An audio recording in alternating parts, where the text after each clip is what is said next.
아이들이 참 잘하죠? 네. 아이들이 캠프에 갔다 와가지고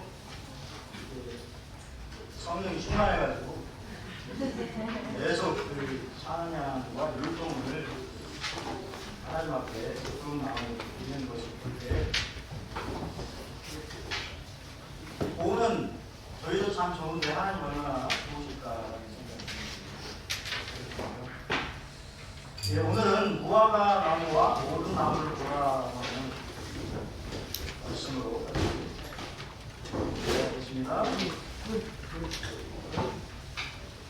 본문 말씀은 누가복음 22장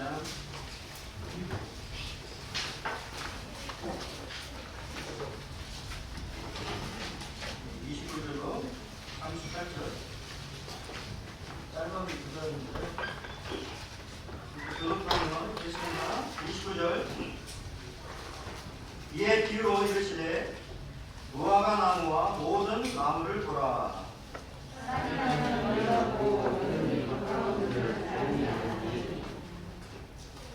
이와 같이 너희가 이런 일이 일어나는 것을 보거든 하나님의 나라가 가까이 온 줄을 알라.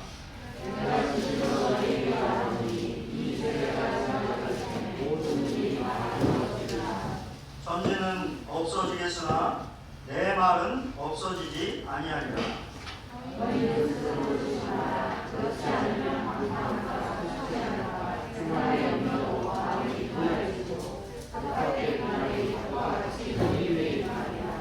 이 날은 온 지구상에 거하는 모든 사람에게 임하느니라.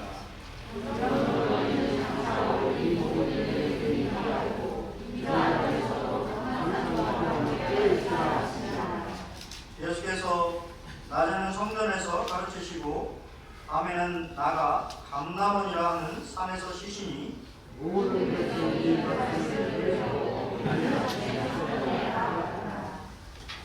감사합니다.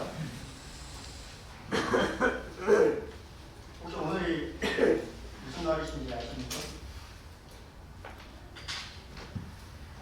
우수에서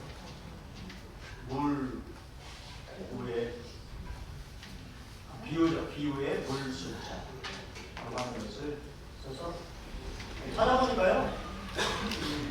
눈이 높고 새싹이 돋기 위해서 비가 내리는 절기다. 무슨일이야? 참 신기하죠. 오늘 어떻게 무슨지 알고 비가 왔습니다.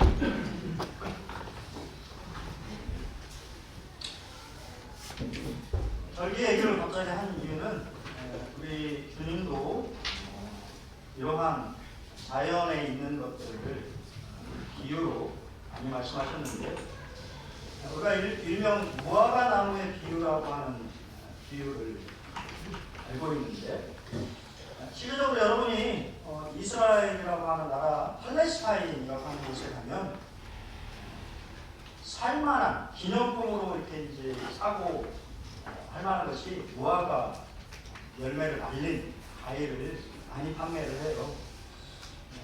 실제로 예수님이 지금 등장하는 예루살렘 주변의 감람원이라고 하는 곳에는 무화과 나무가 상당히 많이 있었고요.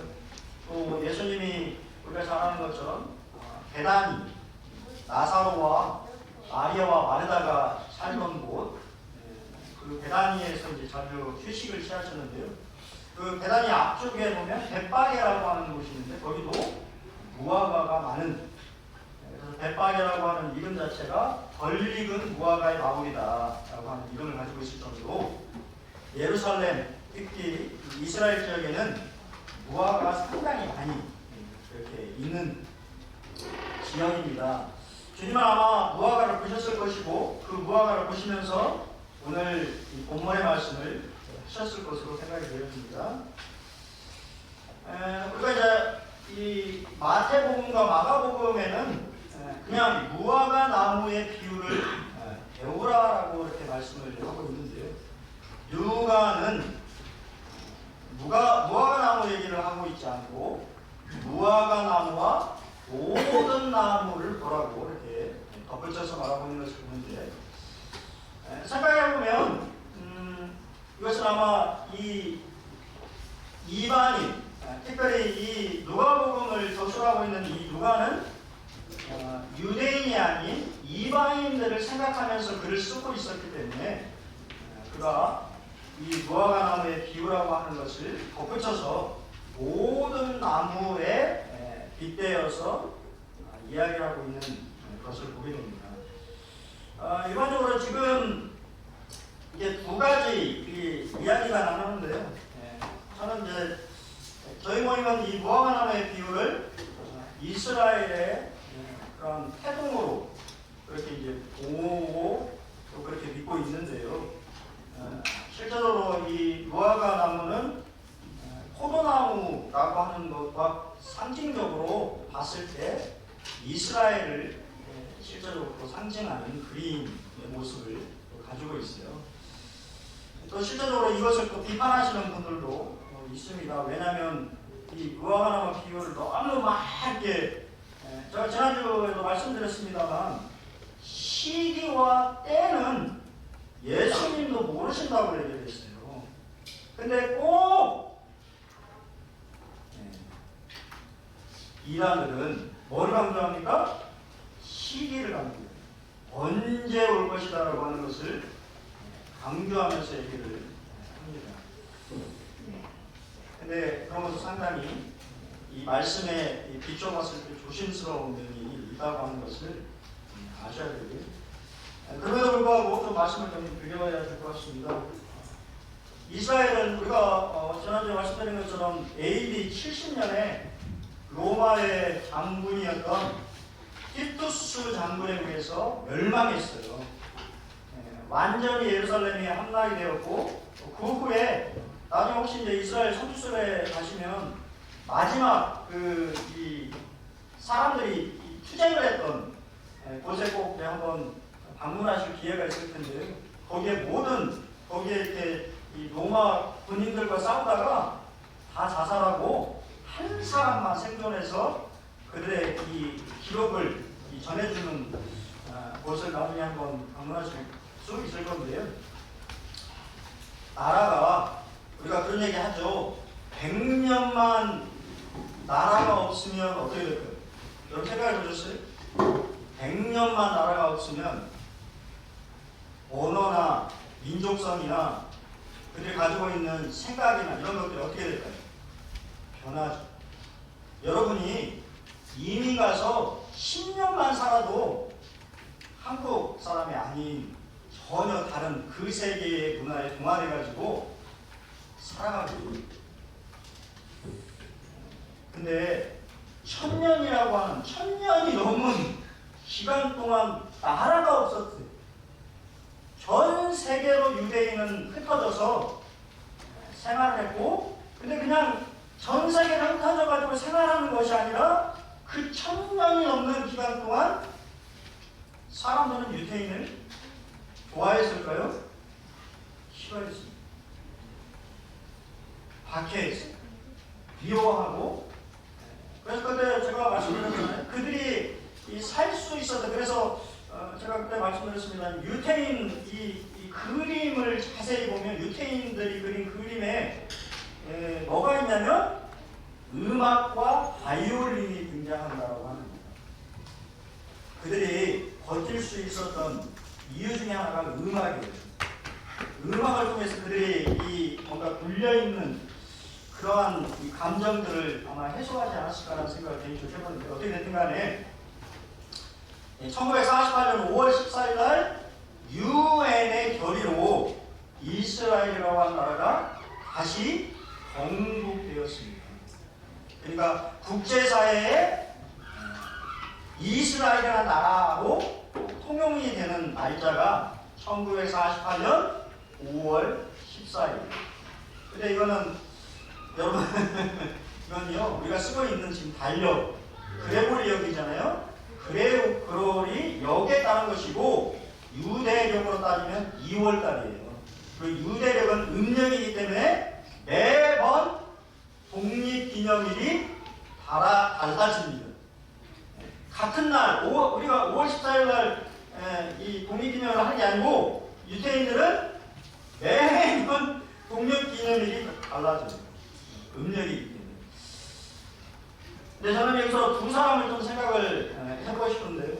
하나님은 사람을 통해서 역사하시는 것을 보게 되는데, 이 생각, 유태인들이 나라가 있어서 한 나라의 한 영토 안에서 살아야 된다고 하는 생각을 가지고 있었던 이 인물이 누구냐면 데오토르 헤르즐이라고 하는 사람입니다. 이 사람은 시온주의의 아버지라고 하는 것입니다. 유태인은 반드시 나라를 건국해서 그 나라 영토 안에서 생활해야 된다고 하는 생각을 처음으로 정치적으로 이야기한 그런 꿈을 꾼 사람이 데오토르 헤르즐입니다. 그리고 그 꿈을 현실로 이룬 사람이 누구냐면 다비드 벤구리온이라고 하는 사람입니다. 저도 뭐 벤구리온이라는 사람은 한 번도 들어본 적이 없고 별로 관심도 없었는데, 나중에 여러분이 성지순례를 가시면 테라비브라고 하는 국제공항에 내리시는데요, 그 테라비브 국제공항의 이름이 벤구리온 국제공항입니다. 이 벤구리온이라고 하는 사람은 이 헤르즐이라고 하는 사람이 가지고 있었던 그 꿈을 실제적으로 이루는데 결정적 역할을 하는 사람이에요. 이스라엘의 초대 총리입니다.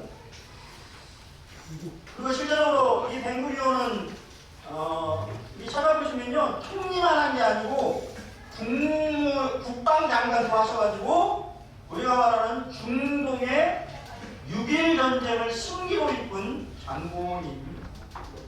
그래서 유대인들에게 상당히 중요한 인물인데, 그가 존경받는 이유는 그 77세까지 총리를 수행했는데 그 후에는 사막으로 들어가서 작은 키부츠 아시죠? 정착촌. 지금도 정착촌을 만들고 있어요. 이스라엘이 영토를 계속해서 확장하고 있습니다.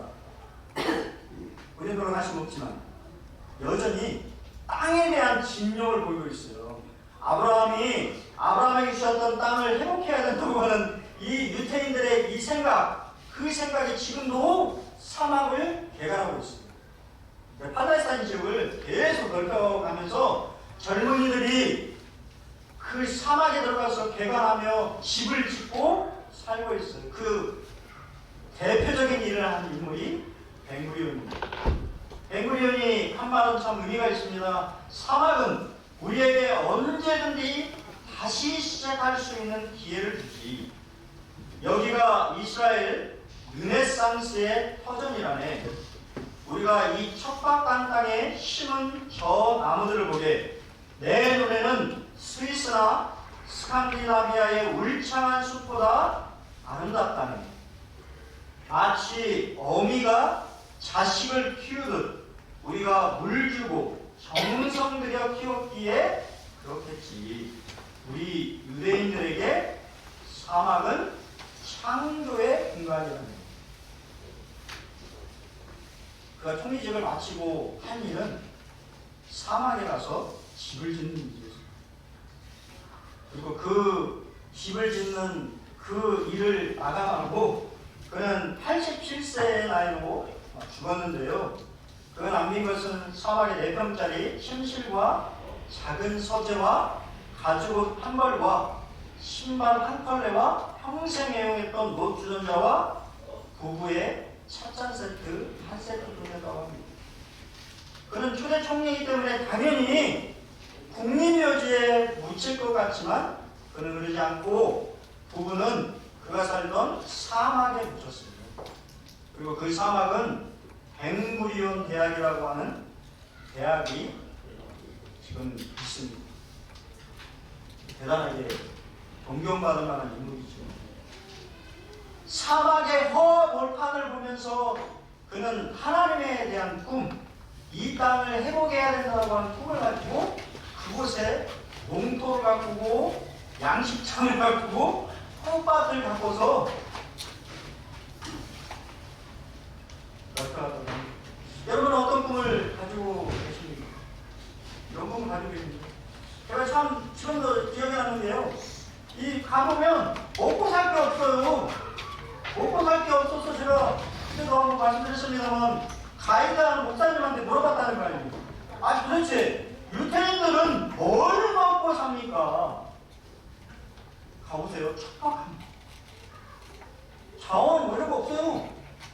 도대체 여기서 근데 신기한 건 팔레스타인 사람들이 사는 곳은 헐벗는데 유태인들은 풍부하게 먹는다고 합니다. 그래서 제가 정말 궁금해가지고 물어봤거든요. 목사님한테 도대체 뭘 먹고 삽니까? 명확한 답은 주시지 않았는데 제가 생각해보니까 머리로 먹고 삽니다. 머리. 아이디어로 복합하는 것입니다. 유태인은 생각을 통해서 그 생각을 타야 먹는 거예요. 이해되십니까? 그 대표적인 인물이 바로 이 초대 총리였던 벵구리온. 사막에 여러분 무엇을 만들 수 있다고 여러분 무슨 생각을 하시겠어요? 그런 생각 해보실 수 있을까요?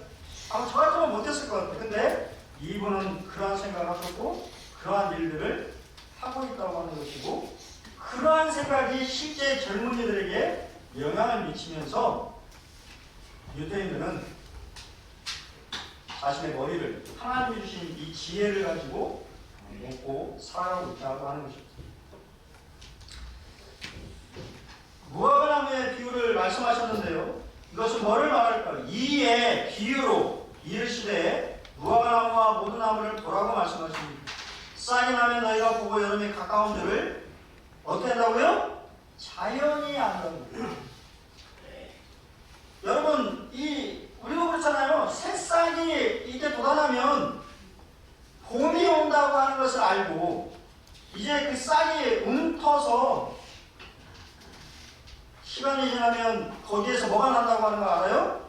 열매가 자라난다고 하는 것을 아는 것처럼 자연의 변화는 계절의 변화를 감지할 수 있는 것이. 여러분 그렇잖아요?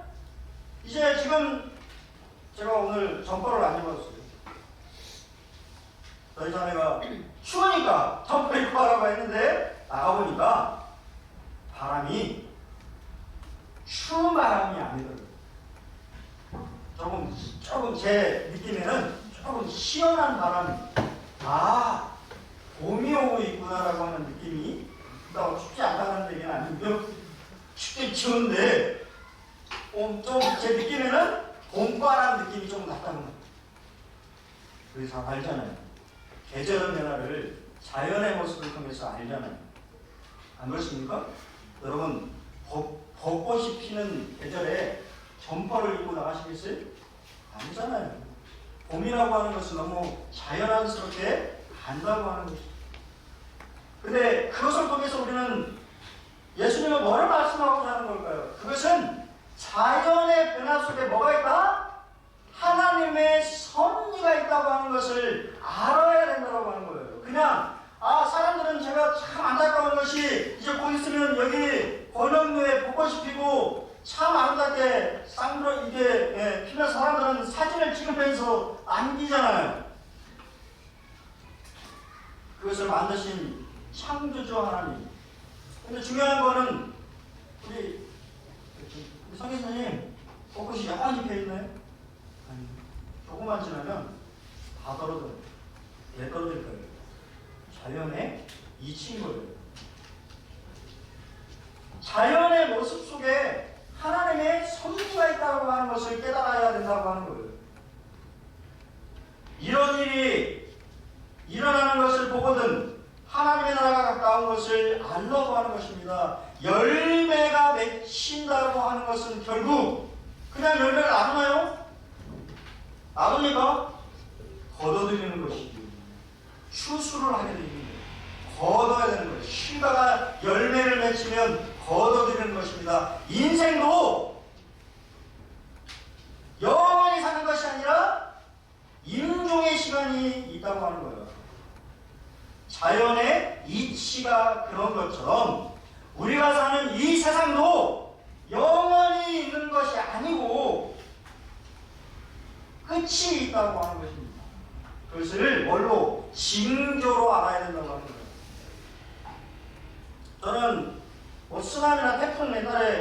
이렇게 일하면 왜 그럴까?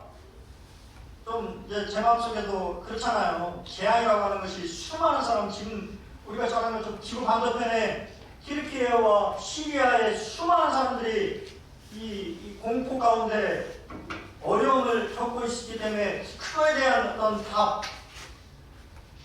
근데 제가 이 쓰나미와 태풍을 옛날에 이 뉴스에서 잠깐 보니까요, 어느 한 과학자가 말하는데 지구가 몸살하는 거라고 얘기를 하더라고요.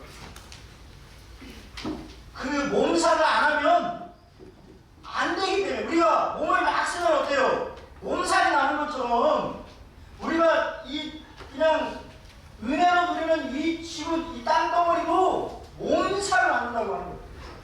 그 몸살을 겪지 않으면 버틸 수가 없다고 하는 거죠. 여러분, 세상 끝에 대한 징조를 주님은 분명히 우리가 앞에서 말씀하셨죠. 큰 지진과 기근과 전쟁과 전염병과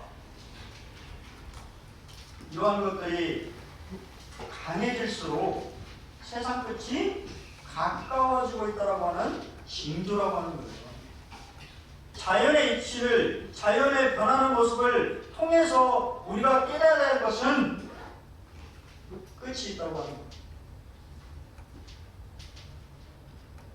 그래서 우리의 시각과 하나님의 시각이 다른 것을 보게 됩니다.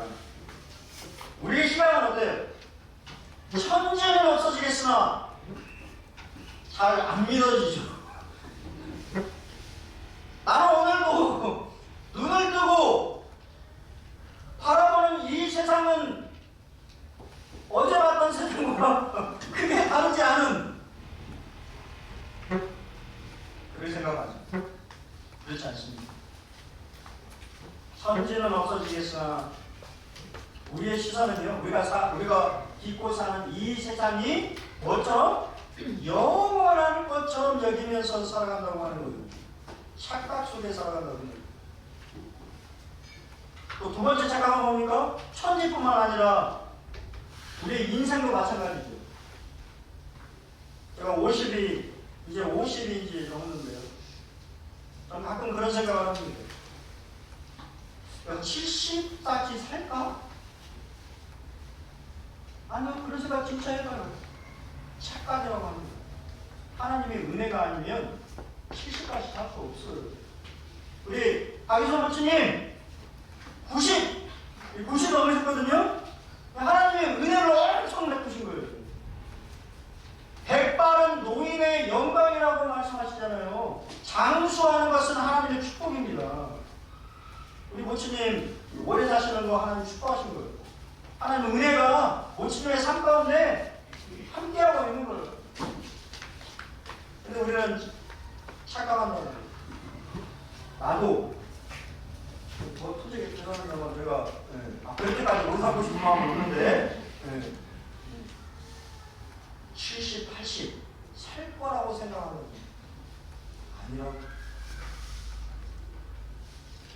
아니라고 하는 거죠.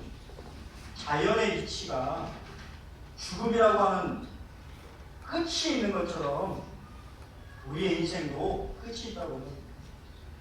우리가 깃띄고 있는 이 천지도 뭐라고요? 끝이 있다고 하는 거예요.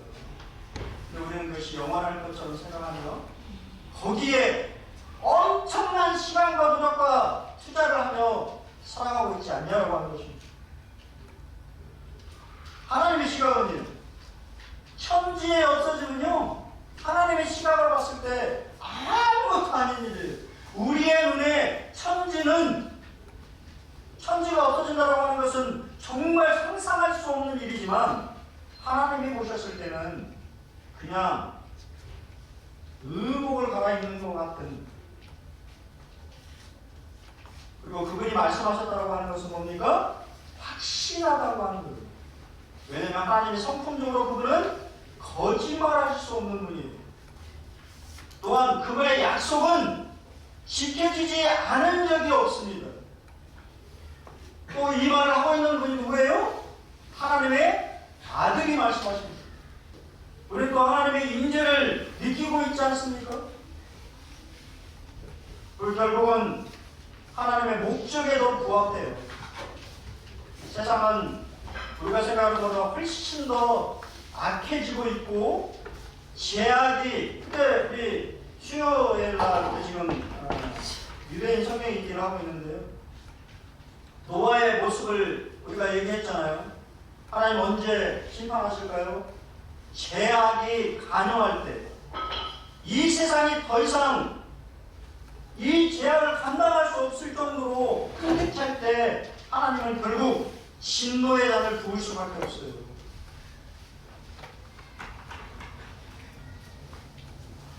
시편 102편 26절에 천지는 없어지려니와 주는 영존하시겠고 그것들은 옷과 같이 낡으리니 의복같이 바꾸시며 바꾸려니와. 하나님이 우리 의복 갈아입잖아요. 오늘 이제 예배 이제 드리고 집에 이제 가시면 그냥 그 자리에 이게 있었나요? 아니, 편한 옷 갖고 있다는 그런 것처럼 하나님 앞에는 이 세상을 바꾸는 일이 사실 아무것도 아닌 일이라고 하는 거죠. 근데 그 아무것도 아닌 일에 우리는 우리의 모든 인생을 걸고 있지 않다라고 하는 것입니다. 오늘 참 신기하게 우리 이경희전님이 이 말씀 하시더라고요. 사도 베드로는 우리에게 주의 날이 도둑같이 온다고 이야기합니다. 그리고 실제적으로 여러분 소돔과 고모라가 멸망한 것은 역사적인 사실이에요. 여러분이 관심이 없어서 그렇지 소돔과 고모라고 하는 지역은 지금도 남아있어요. 역사적으로 유황불이 떨어져서 멸망을 당했습니다. 폼페이를 아십니까? 폼페이도 마찬가지예요. 타락한 폼페이도 화산이 폭발해가지고 거기에 있던 모든 사람이 화석이 되어버렸죠. 하나님 심판에 대해서 말씀하십니다. 그러면서 우리가 어떠한 사람이 되어야 마땅하냐고 우리에게 묻고 있어요. 종말이 올 텐데 그 종말을 맞는 우리는 어떠한 삶을 살아야 되냐고 사도 베드로는 묻고 있어요. 거룩한 행실과 경건함으로. 왜 그렇게 얘기했을까요? 사람들이 거룩한 삶을 살지 않기 때문이에요. 세상은 점점 더 악해지고 난폭해지고 폭력적으로 바뀌는 세상이 될 것입니다. 여러분 생각해 보시면 이해가 되더라고요. 튀르키예에 전쟁 났죠. 무슨 일이 벌어졌는지 아십니까? 구조의 골든타임, 우리가 골든타임이라고 하잖아요. 골든타임이 지나자마자 약탈이 벌어졌어요. 왜? 정부의 통제가 안 되거든요. 정부에서 먹을 주든지 사람들이 살 수 있는 뭔가를 편의를 제공해야 되는데 그 자체가 안 되니까 사람들이 뭐예요? 살기 위해서 약탈을 하는 거죠. 가게를 털고 식료품을 털고 온갖 폭력과 질서가 무너지는 그러한 세상이 되는 거예요. 그러한 시대에 그리스도인은 어떻게 살아야 될까요? 어떻게 살아야 될까요? 경건한 행실과 경건함으로 하나님의 나라에 임하기를 뭐라고요? 간절히 사모하라고 말하고 있습니다. 간절히 사모. 그리고는 뭐를 바라보라고 합니까? 새 하늘과 새 땅을 바라보라고 얘기합니다. 사실 그리스도인에게 이 하나님의 종말이라고 하는 것은 심판이면서도 구원인 것입니다. 새로운 시작을 약속하시는 거예요. 여러분 그런 것들을 기대하면서 바라보고 있습니까? 아니면 불살라 없어질 이 세상에 여전히 미련을 두고 살아가고 있습니다. 우리가 사는 이 세상을 뭐라고 합니까? 장망성이라고 하죠. 장망성. 왜 장망성이에요? 장차 망할 성이라고 하는 뜻이에요. 여러분 장망성에 소망을 두고 살아가십니까? 아니면 하나님이 예비하실 새 하늘과 새 땅을 기대하고 있습니다. 그러면서 우리 주님은 우리가 조심해야 될 세 가지 생활 태도에 대해서 말씀하십니다. 이러한 태도는 깨어있지 않은 악하고 게으른 종에게 나타나는 것이라고 우리에게 경고해요. 첫 번째는 누가복음 20장 34절에 너희는 스스로 조심하라. 그렇지 않으면 방탕함과 술 취함과 생활의 염려로 마음이 둔하여지고 뜻밖의 그날이 덫과 같이 너에게 임하리라. 첫 번째는 뭐예요? 방탕한 태도입니다. 이 방탕하다라고 하는 뜻이 누가복음 15장에 있는 탕자가 허랑방탕하여 그 재산을 낭비했다라고 하는 단어와 같은 단어입니다. 자기 멋대로 사는 인생이지. 하나님께서는 여러분에게 시간과 재물과 건강과 몸을 주셨는데요. 그 몸을 하나님을 위해서 사용하는 것이 아니고 그냥 자신의 쾌락을 위해서 살아가는 그러한 인생에 대해서 주님 뭐라고요? 방탕하다고 말씀하십니다. 우리는 참 그러니까 긴장이 필요한 거예요. 성경은요 그래서 그냥 무조건 핵심만 주고 있지 않습니다. 그래서 말씀을 우리 여러분 이 복음서 보면 가끔 그렇게 느껴지잖아요. 저도 가끔 그런 생각이 요즘 많이 그런 생각이 안 들었는데 청년 때도 마찬가지로 이 삶을 이렇게 들어보면 내가 구원을 받았나? 뭐 그런 생각이 들 때도 있잖아요. 그리고 그런 말씀도 있잖아요. 뭐 네? 네가 구원을 받았는지 네 믿음을 시험하고 확증해보고 막 점검해보고 그러라고 막 구원을 이루라고 막 말씀하시는 말씀도 있고 그렇죠? 마태복음 24장에는 끝까지 견디는 자가 구원을 얻을 것이라고 말하고 긴장을 부여하는 겁니다. 신앙에 긴장감이 없으면 금방 방탕이 됩니다. 두 번째는 뭐예요? 술 취한 태도예요. 에베소 5장 18절은 술 취하지 말라 이는 방탕한 것이니 오직 성령에 충만한 것. 그냥 이것은 문자적으로 하면 술을 말하는 것도 있겠지만 여러분 보셨어요? 안 보이는데요. 지금 미국은 좀비 마을이 되어버렸어요. 좀비 마을. 좀비 마을 뭔지 아세요? 마약에 취해가지고 지금 이게 잘 뭐 그림이 안 보이는데요. 저 남자가 쳐대고 있어요. 어떤 사람은 몸을 구부린 상태로 마약에 취했어요. 세상의 것에 마음이 빼앗겨서 정신을 잃고 취해 있는 상태를 말하는 것입니다. 마귀는 지금 스트레스, 스크린, 섹스, 스포츠로 사람들을 미혹하고 있습니다. 독일은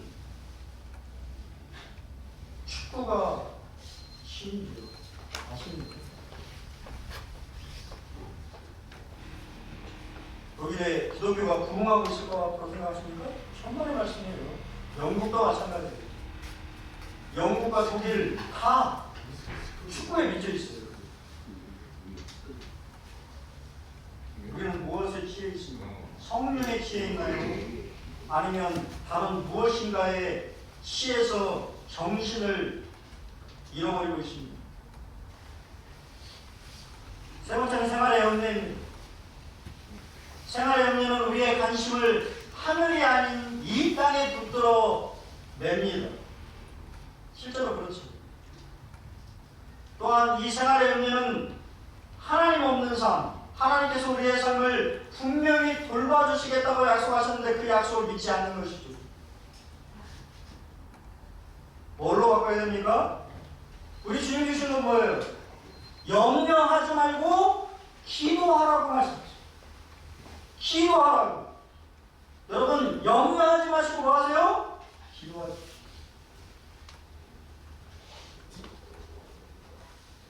조지 멜로 형제님은 염려의 시작은 믿음의 끝이고 믿음의 시작은 염려의 끝이다라고 얘기했습니다. 우리가 염려하기 시작하면 우리의 믿음은 끝장나는 거예요. 우리가 기도했을 때 다시 믿음이 시작되는 거죠. 어니 제이 젤렌스키라고 하는 분이 모르고 사는 즐거움이라는 책에서 이런 얘기를 했습니다. 현대인들은 쓸데없는 걱정을 하며 살아간다. 걱정의 40%는요, 절대 현실에서 일어나지 않는 일에 대한 걱정이라고 합니다. 30%는 이미 일어난 일에 대한 걱정이래요. 이 걱정, 염려라고 하는 말 자체가 미래에 대한 걱정인데요. 그 걱정을 넘어서 뭐? 지난 일에 대해서 걱정하는 거예요. 얼마나 어리석은 거예요, 사람이. 그리고 22%는 사소한 고민에 대한 걱정이고, 걱정의 4%는 우리가 어떻게 할 수 없는 것에 대한 걱정이에요. 그러면 현대인이 걱정해야 될 것은 몇 퍼센트? 4%. 4%만이 우리가 뭔가를 바꿀 수 있는 걱정입니다. 우리는 얼마나 걱정 속에서 살아가고 있습니다. 걱정은 백개 무익하죠. 이 속담들을 보면요, 티벨트의 속담에 걱정을 해서 걱정이 없어지면 걱정이 없겠네. 사실 명언이에요. 걱정을 해가지고 걱정이 없어지면 걱정이 없겠죠. 이해하십니까? 그러니까 말이, 사람들의 말이라는 것도 참 똑똑한 거예요. 독일 속담에 걱정은 머리를 희게 하고 늙은 사람으로 보이게 한다. 그러니까 걱정이 없으면 늙게 안 보이는 거예요. 데일 카네기는 걱정이란 내일의 검은 구름으로 오늘의 햇빛을 가리게 하는 것이다 라고 말했고, 비처라고 하는 분은 사람을 죽이는 것은 일이 아니라 근심이다 라고 얘기했습니다. 예, 동일하게 성경도 같은 얘기를 하죠. 욥기 17장 7절을 보면 내 눈은 근심 때문에 어두워지고, 여러분 근심이 너무 많으면 시력이 안 좋아집니다. 또 시편 30편 9절에도 내가 근심 때문에 눈과 영혼과 몸이 쇠약해진다고 하겠습니다. 잠언 12장 25절에도 사람이 근심이 사람의 마음에 있으면 그것으로 번뇌하게 하느니, 번뇌하니까 당연히 뭐를 못 자요? 잠을 못 자죠. 그 불면증이 쌓이는 거죠. 걱정이 없는 사람은 잠을 잘 자죠. 맞습니까? 그래서 뭐라고 얘기해요? 노동자와 부자를 비유해서 설명하잖아요. 노동자는 육신이 피곤하니까 바로 골아떨어지잖아요.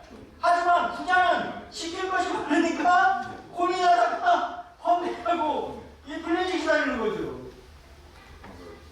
생각은 이런 거예요. 잠언 15장 13절에도 마음의 근심은 심령을 상하게 한다고 말하고 있습니다. 그 고린도후서 10장 10절은요, 세상 근심은 뭐를 이룬다? 사망을 이룬다고. 그래서 너무 막꿈에 몰두해서 그것만 생각하다 보면 나중에 어떻게 돼요? 자살하는 거예요. 우울증에 자살로 가는 것입니다. 그래서 성경은 몇 번이나?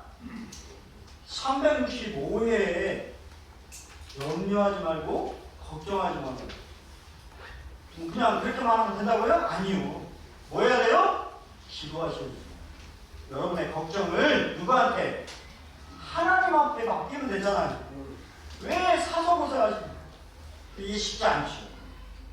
이게 쉽지 않아요. 저도 이 단련을 계속하고 있지만 쉽지 않아요. 막상 다치면 걱정이 오고 생각 속에 잠기지만 그럼에도 불구하고 기도합니다. 하나님 그것을 맡기려고 노력합니다. 그리스도인의 삶은요, 긴장으로 가득 찬 수로의 삶입니다. 긴장의 끈을 놓치시면 안 되는 거예요.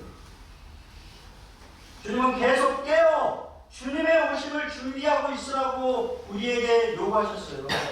주의하라, 깨어있으라, 그때가 언제인지 알지 못함이라. 그렇기 때문에 뭐하고 있어야 돼요? 경계하고 있어야 돼요.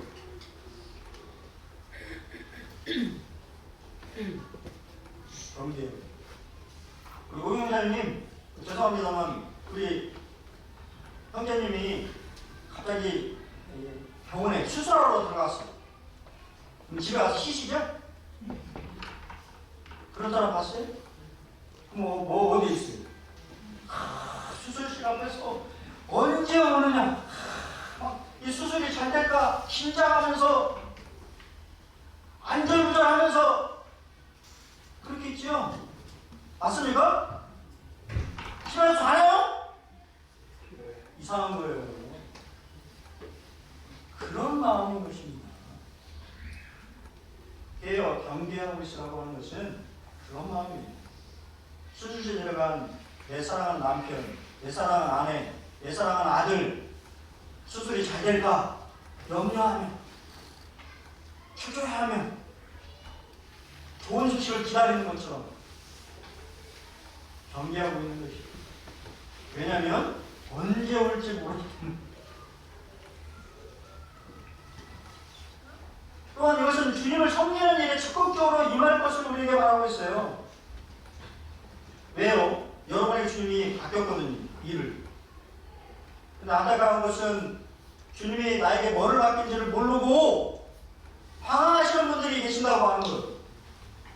그러면 내가 주님 나는 잘 모르겠습니다. 그러면요 교회를 위해서 기도하십시오. 그게 가장 큰 일입니다. 이해되세요? 내가 뭐를 해야 될지 잘 모르겠으면 교회와 성도와 가족들을 위해서 기도하십시오. 그게 가장 큰 일이에요. 왜냐하면 교회의 가장 큰 일은 기도하는 일이거든요. 영적인 싸움에 기도만큼 중요한 것이 없습니다. 마지막으로 말씀을 듣는 자리에 뭐라고요? 열심히 나오셔야 돼요. 들을 수 있을 때. 이스라엘 백성들은요, 우리 주님의 말씀을 듣기 위해서 새벽바람 때부터 나오셨어요. 새벽 진료를 받기 위해서 참 저도 느끼는 것이 저도 뭐 그렇습니다만 아이들이 아프거나 어떤 진료를 어떤 유명한 선생님이 진료를 본다고 하면 가보십시오. 진료를 볼 수 있나? 늦게 가면 볼 수 있나요? 손발의 말씀입니다. 견우표 보내야 되거든요. 일찍 가서 가보면요 벌써 막 줄이 이만큼 서 있어요. 그런데 열심히 나오면서 말씀을 듣는 하나님의 말씀을 듣는 자리에 우리는 얼마나 열심을 내고 있냐고 하는 거예요. 들을 수 있을 때 열심히 나와서 하나님의 말씀을 들으시기 바랍니다. 긴장을 늦추지 마십시오. 네 번째, 우리를 향한 주님의 마지막 당부 말씀을 드리고 마치겠습니다. 우리는요 언젠가 예수님 앞에 선다라고 하는 의식 속에서 살아야 돼요.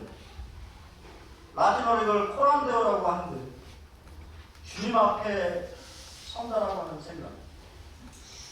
여러분 그런 생각 속에 살고 계십니까? 내가 언젠가 주님 앞에 선다고 하는 생각.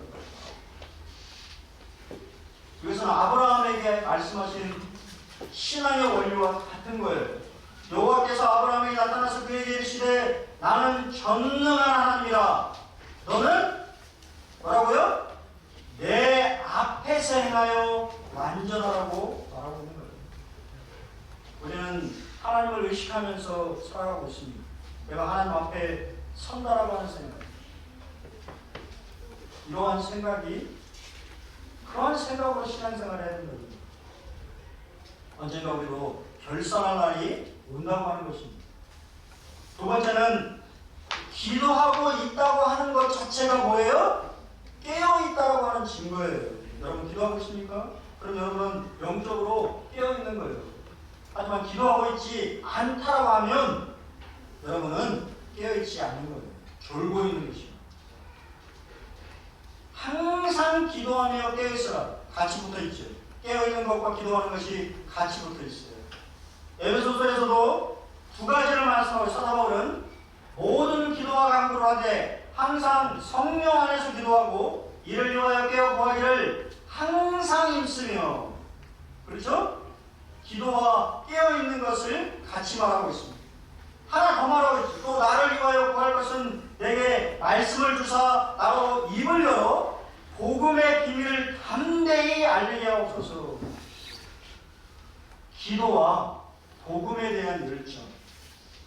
여러분, 이제 우리가 내일부터 복음 집회가 있어요. 우리는 복음에 대한 열정을 가지고 있습니다. 그런 마음을 가지고 있다면 깨어있는 거예요. 아니, 그런 마음이 내 마음속에 없다면 그것은 내 마음이 무뎌져 있거나 아니면 영적으로 졸고 있는지도 모르겠습니다. 예수님은 깨어있는 삶의 본을 보이셨습니다. 예수께서 낮에는 성전에서 복음을 가르치셨죠. 하나님의 나라를 가르쳤어요. 밤에는 나가 감람원이라는 산에서 쉬셨다라고 되어 있는데요. 지금 쉬셨을까요? 그분 기도하셨습니다. 감람원에서 하나님과 기도했습니다. 여러분 기억하시죠? 지금 우리가 이 말씀을 하고 있는 지금 이 시점이 예수님이 십자가를 지시기 이틀 전 이야기예요. 십자가를 앞두고 주님은 여전히 깨어서 하나님의 말씀을 전하시며 기도하는 사역을 하셨습니다. 오늘 동일하게 이 땅을 하는 마지막 시대라고 얘기하는 우리 성도들에게 동일하게 간구하시는 거예요.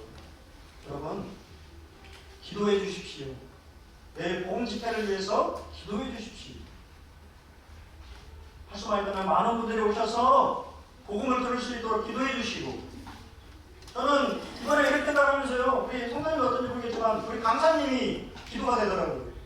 지금 벌써 우리 윤경규 우리 강사님이 이 인천 송도 지금 벌써 금토일 인천 송도에서 집회를 하시고, 이제 저희 하시고, 그러면 앞에 또 하시고, 저희 끝나면 또 대전 동부 가서 또 하시고, 체력이 보시고, 저 같으면 그때 못 잡았을 텐데, 윤경규 회장님 복음의 열정이 참 대단하시다. 부탁하시니까 거절을 안 하시잖아요. 기도가 돼요. 기도해야 됩니다. 강단이 체력을 위해서 기도하셔야 돼요. 목을 위해서 기도해야 돼요. 또 특별히 구원을 위해서 기도해야 되겠죠. 참석하신 분들이 구원받을 수 있도록. 여러분, 우리 주님이 깨어서 기도하셨던 그 삶처럼 이 3일 복음 집회를 앞두고 있는데요. 이 사랑하는 성도 형제 자매들이 정말 기도해 주시기 바랍니다. 이 시간 안에 기도해 주시고, 시간 내서 기도해 주시고, 또 참석하셔서, 그러니까 아까 우리 동명제가 말씀한 것처럼 천국 잔치잖아요. 잔치에 함께 이번에 못 데려오셨어도 다음에 또 데려오시면 되는 것이고, 그죠? 오신 분들 또 환영해 주시고, 또 함께 기도해 주시고, 동참해 주시는 것이 또 이런 복음집회에 또 잘할 수 있는 기회가 되는 것 같습니다. 우리 종말 사는 우리 자신들에게 우리 주님이 깨어서 기도하라고 말하고 있습니다. 한 주도 내일부터 다시 이제 3일 고생하시는데요. 열심히 또 기도해서 하나님의 역사가 우리 군산 보내밀 가운데 함께